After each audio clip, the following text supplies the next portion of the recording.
Bismillahirrahmanirrahim. Assalamualaikum warahmatullahi wabarakatuh. Pak Ketua DMSI, senior kita, Pak Boy, Mami Tiang, Mami Kamil, senior kita juga yang saya hormati, teman-teman panitia dari Badan Informasi Desa yang pada hari ini pelatihan pasar jurnalistik, dan saudara saya Bung Usman, ini kenangan sebanyak ini Bung Usman, dan teman-teman peserta yang lainnya yang saya hormati. Baik, waktu memang agak mepet ya, tapi tidak jadi alasan kita untuk maksimal. Kita sedikit melihat. Pertama, mungkin kita tadi Pak Kadis banyak bicara tadi tentang data, informasi. Ada dua hal yang berbeda, data dan informasi. Dia berbeda, sehingga ini akan menjadi pintu pembuka diri kita dulu untuk kita nanti berdiskusi tentang jurnalistik. Data itu adalah fakta mentah yang belum diolah. Jadi kalau ada informasi, oh begini di tempat ini, itu data. Sedangkan informasi adalah hasil pengolahan dari data itu, dan dia sudah jadi layak konsumsi. Jadi kalau belum diolah, dia hanya data biasa, fakta mentah yang kemudian harus diolah, dan olahannya itu adalah informasi. Tidak semua, lagi masalahnya, tidak semua informasi ini juga berita.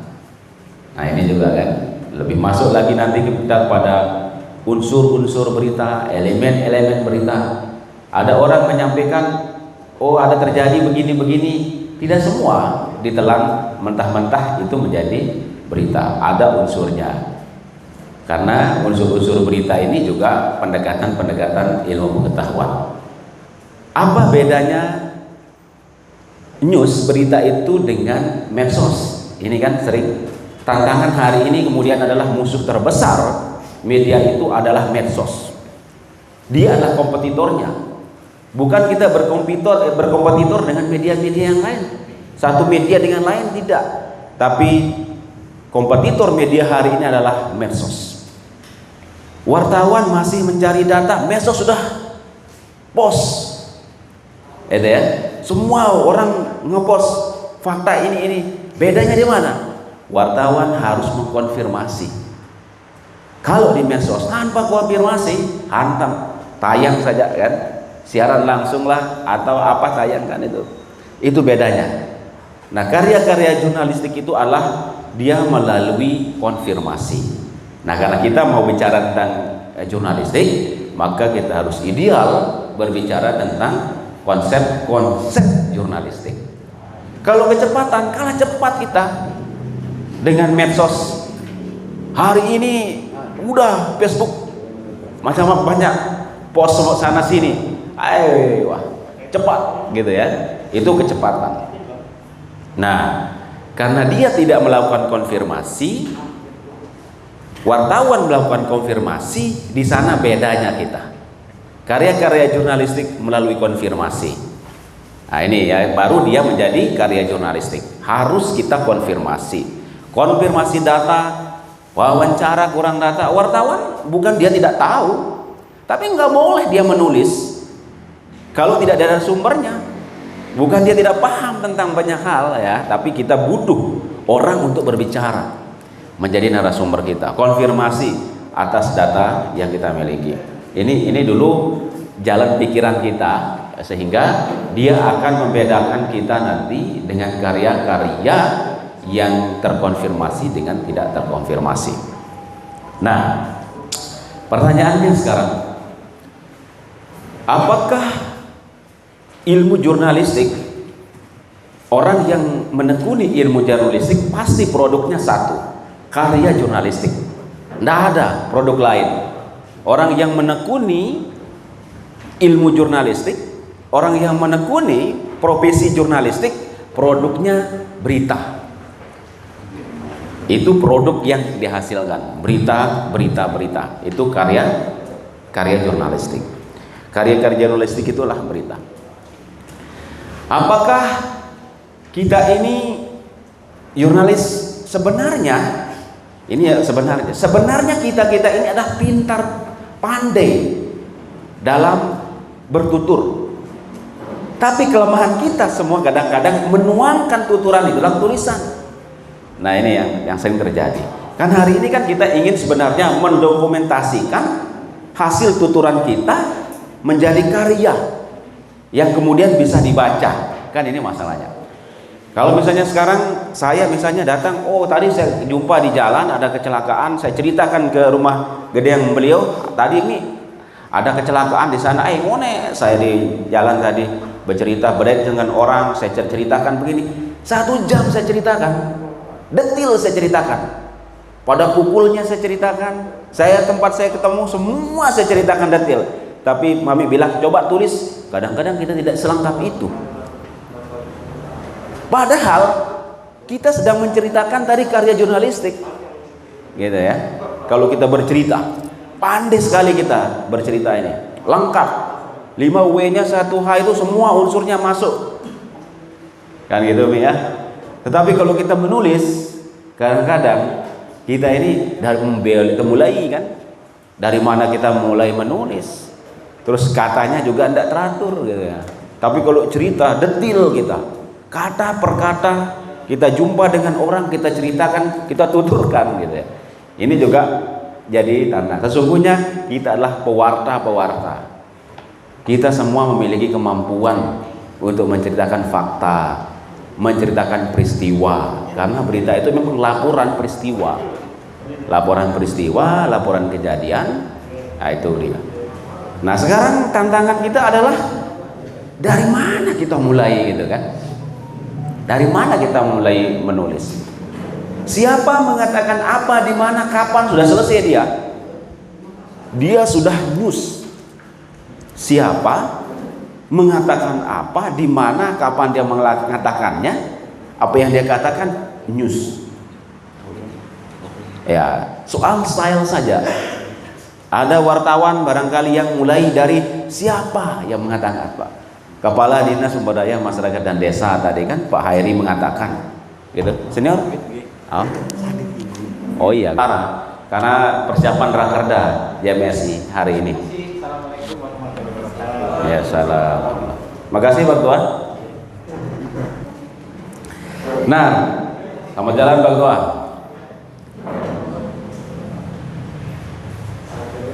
Salam. Tantangan kita hanya itu. Kalau kita baca berita orang, oh indah sekali, ya itu memang stylenya. Dia mulai dari kejadiannya, tanggalnya, dia mulai dari tempatnya, nggak apa-apa. Yang penting unsurnya terpenuhi. Tidak harus berkiblat kepada oh harus begini, enggak lah. Siapa mengatakan apa, di mana, kapan, ya udah selesaikan. Sebenarnya kalau di pendekatan teoritisnya 4W saja sudah cukup. Nanti dilanjutkan, delete-nya 4W sudahlah. Nanti di paragraf selanjutnya baru bicara apa, bagaimana, semua gitu ya. Siapa mengatakan apa, di mana, kapan, kejadian peristiwa, news gitu ya. Nah, hari ini kemudian lapangan bermain kita adalah digital. Kalau di generasi hari ini kita berhadapan pada generasi Z. Generasi kemudian yang lahir di sekitar 90-an sampai 2000-an. Dia konsumsi kita banyak, mengkonsumsi karya-karya orang-orang milenium. Setelah Z kemudian ada generasi Alpha. Alpha ini sudah baru lahir, sudah games ya. Orang-orang tua kita, nenek-nenek, kakek-kakek kita adalah generasi X. Nah, kita dengan adalah generasi Y. Nah, hari ini banyak orang-orang penikmat digital itu adalah generasi Z yang tingkat literasinya tinggi. Ya, sekarang dunia dalam genggamannya, informasi dia dalam genggamannya. Kalau kita bisa menyampaikan sekarang informasi yang tidak terkonfirmasi, datanya nggak lengkap, dia bukan konsumsi publik. Konsumsi publik harus lengkap. Kalau kita bicara tentang standar jurnalistik. Lapangan web digital sekarang adalah website. Saya punya website, Muhammad Kamil punya website. Kemudian adalah kita punya portal. Kecepatan. Orang berbicara kecepatan tapi melupakan kedalaman. Kita ingin cepat dan dalam. Itu. Media cetak dia punya waktu yang panjang untuk bicara kedalaman. Kurang data dia akan sampaikan, kurang data dia akan cari. Teman-teman akan bermain di digital, sistem cyber, di portal, ya kan? Kita mesti cepat dan lengkap, gitu. Ini semua berpeluang sekarang ini karena lapangan bermain kita sekarang adalah bermain digital. Bukan berarti media-media yang lain ini terpinggirkan, tidak, karena soal media adalah soal trust, soal kepercayaan, soal kepercayaan pembaca. Sekali saja kita sudah buat berita bohong, udahlah, dia tidak kunjungi web kita. Ini sekali saja kita sudah tidak terkonfirmasi berita kita, pembaca kita literasinya tinggi, cerdas.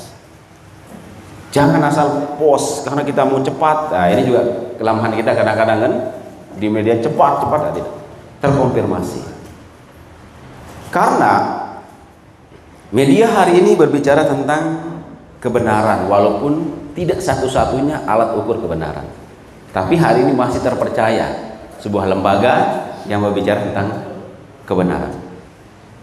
Nah, artinya bahwa orang-orang yang menekuni karya jurnalistik ini terukur dari segi intelektualitasnya, terukur dari segi kecerdasan emosionalnya dan spiritualnya. Karena kita akan menyampaikan pesan yang kemudian karya kita menjadi rujukan atas kebenaran, rujukan atas peristiwa-peristiwa yang baik, apa kemudian yang dia baca. Jangan nanti setelah dia membaca karya kita semakin bingung. Yang saya lihat tadi tidak begini, kok begini dia nulisnya, kan begitu. Bukannya dia semakin tercerahkan, makin semakin bingung. Nah, ini sebenarnya mesti kita letakkan dulu pikiran bahwa sebenarnya hari ini kita mau memulai menulis apa yang sering kita katakan. Sekarang apakah kita dari desa ini kemungkinan tidak bisa running lebih besar? Bisa. Karena lapangan kita sama-sama punya server, saat ini dengan media-media yang lain nggak ada sekarang. Saya dulu mengurus perizinan TV, saya dulu di media TV, sama cara kita mengurus televisi lokal itu dengan televisi besar di Jakarta, sama-sama sudah punya badan hukum, sama-sama kita berbicara tentang pemirsa segmentasi. Apalagi sekarang di media online lebih memungkinkan. Kita di server yang sama, di pembaca yang sangat segmented, semua orang berpeluang membaca karya kita.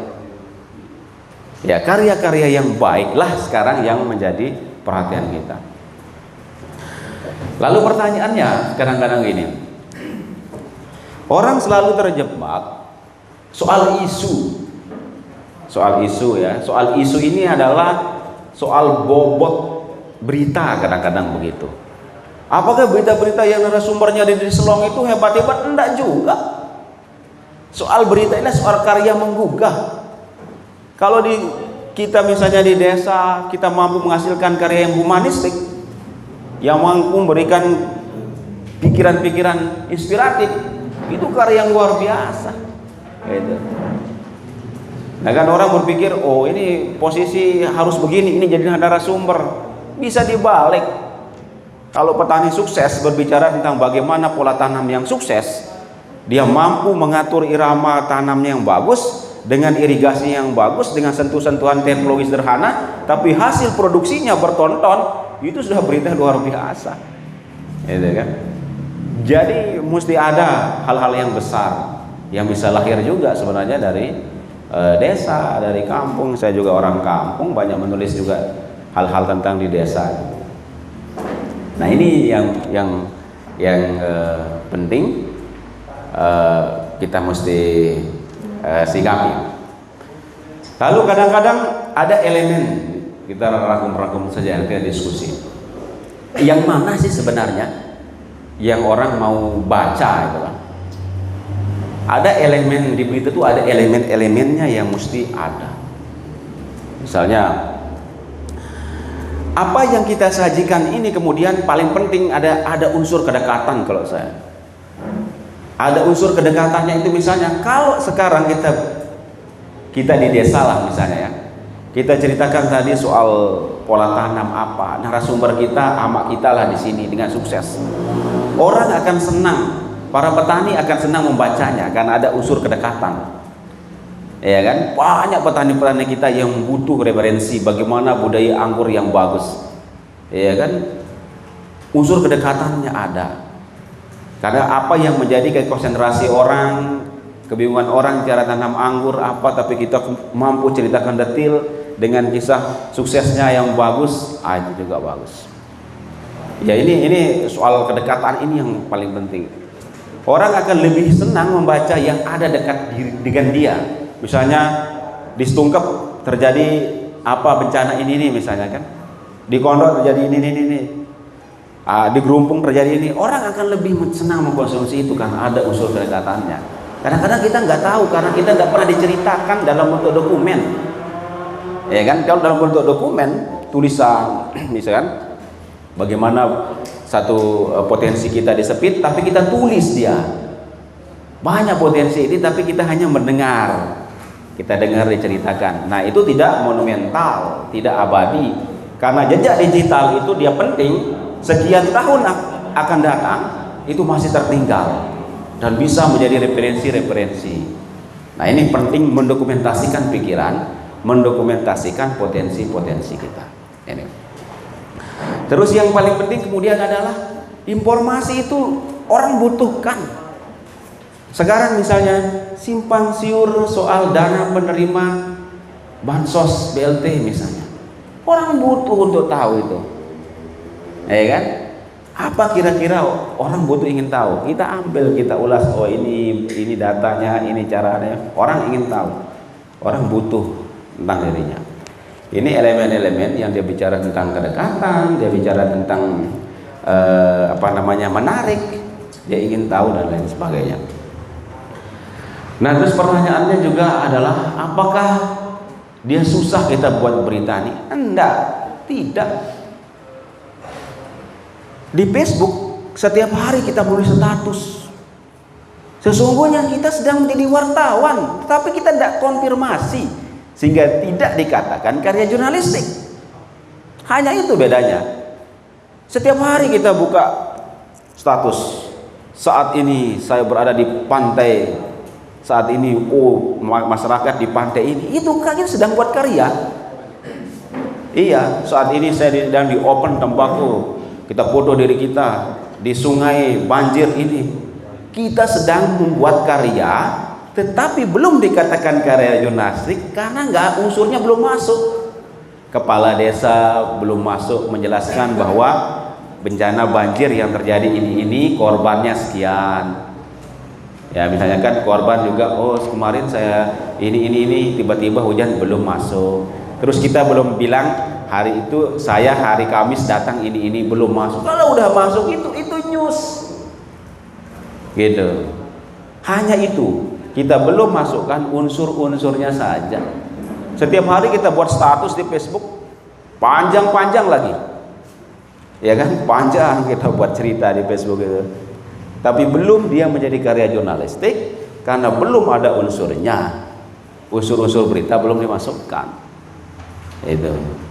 Nah, ini jadi pengantar diskusi ya, Mia. Nanti kita diskusi saja lah. Kalau teman-teman tinggal Bapak-bapak tinggal nulis sebenarnya kan. Tinggal nulis masukkan unsur-unsur luar biasa ya. Sekarang jangan khawatir apakah tulisan kita tidak dibaca. Menarik, ada di media online istilahnya clickbait, umpan klik. Nah, tergantung kebijakan redaksi. Ada orang yang kemudian membuat judul. Viral itu adalah virus virtual. Itu singkatan viral, virus virtual. Dia seperti virus yang kemudian menyebar, ingin diklik-klik gitu. Diklik, bisa, oh klik dia. Padahal nanti di judul dengan berita nggak nyambung. Lah janganlah seperti itu misalnya kan. Nyambungkan sajalah. Kita tidak ingin misalnya pembaca untuk mengundang orang untuk mengklik, tapi teras pembaca nanti hilang gitu.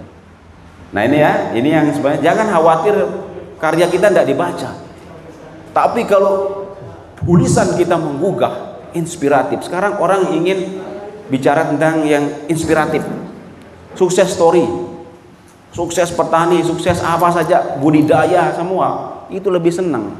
Lelah kita, kalau saya pribadi ya, di kebijakan manajemen redaksional saya, lelah kemudian berbicara yang berat-berat orang. Kadang-kadang perlu media yang menawarkan segmen yang ringan tapi menggugah, gitu kan? Dia menggugah, dia inspiratif.